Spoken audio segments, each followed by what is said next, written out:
मोदी के रहते भारत पर हमला हुआ तो अमेरिका साथ खड़ा होगा। राष्ट्रपति डोनाल्ड ट्रंप जी 7 समिट में डोनाल्ड ट्रंप ने पीएम मोदी को जबरदस्त नेता बताते हुए वादा किया कि उनके नेतृत्व में भारत सुरक्षित है और किसी भी हमले की स्थिति में अमेरिका भारत की मदद के लिए पूरी तरह तैयार है। 1971 के बाद पहली बार बंगाल की खाड़ी में घुसेगा पाकिस्तान। चीन दे रहा है 8 खतरनाक पनडुब्बियां।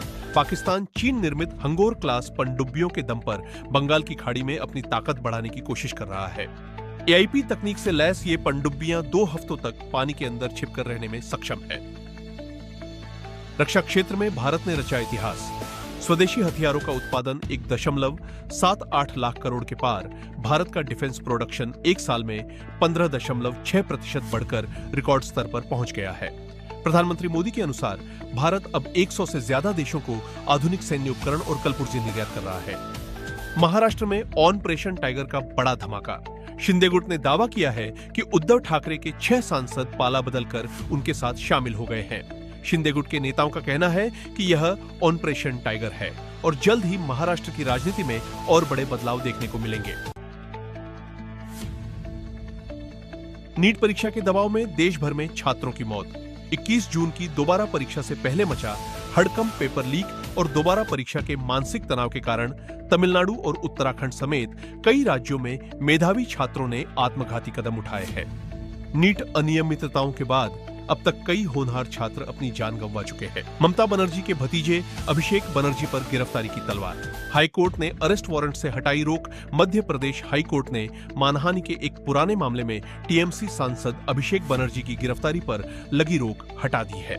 अदालत के इस सख्त फैसले के बाद अब मध्य प्रदेश पुलिस उन्हें गिरफ्तार कर सकती है। अमेरिका और ईरान के बीच हुआ ऐतिहासिक समझौता। 60 दिनों के लिए टला युद्ध और खुला होर्मुज मार्ग। डोनाल्ड ट्रंप और ईरान के बीच शांति समझौते पर हस्ताक्षर होने के बाद समुद्री व्यापार के लिए अहम होर्मुज झलड़मरू मध्य को खोल दिया गया है। इससे वैश्विक तेल आपूर्ति और नाविकों की सुरक्षा सुनिश्चित होगी। भारत में टेलीग्राम पर लगा कड़ा बैन। नीट यूजी परीक्षा में पेपर लीक की खबरों को रोकने के लिए सरकार ने 22 जून 2026 तक टेलीग्राम ऐप पर पाबंदी लगा दी है। सरकार का मानना है कि इस ऐप के फीचर्स का इस्तेमाल परीक्षा के दौरान गलत जानकारी फैलाने के लिए किया जा सकता है। लालू राबड़ी की सुरक्षा पर सियासी संग्राम। बिहार में ZED+ सुरक्षा हटाए जाने पर लालू यादव ने नीतीश कुमार पर हमला बोला और इसे बदले की राजनीति करार दिया। हालांकि बिहार पुलिस ने सफाई दी है कि दोनों नेताओं को अब भी अंगरक्षक, आवाज गार्ड और बुलेट प्रूफ कारें उपलब्ध है। योगी सरकार का छात्राओं को बड़ा तोहफा।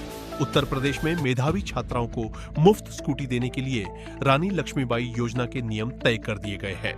स्नातक में 80% से अधिक अंक लाने वाली और 12 लाख रुपए से कम आय वाले परिवारों की बेटियों को पेट्रोल स्कूटी मिलेगी।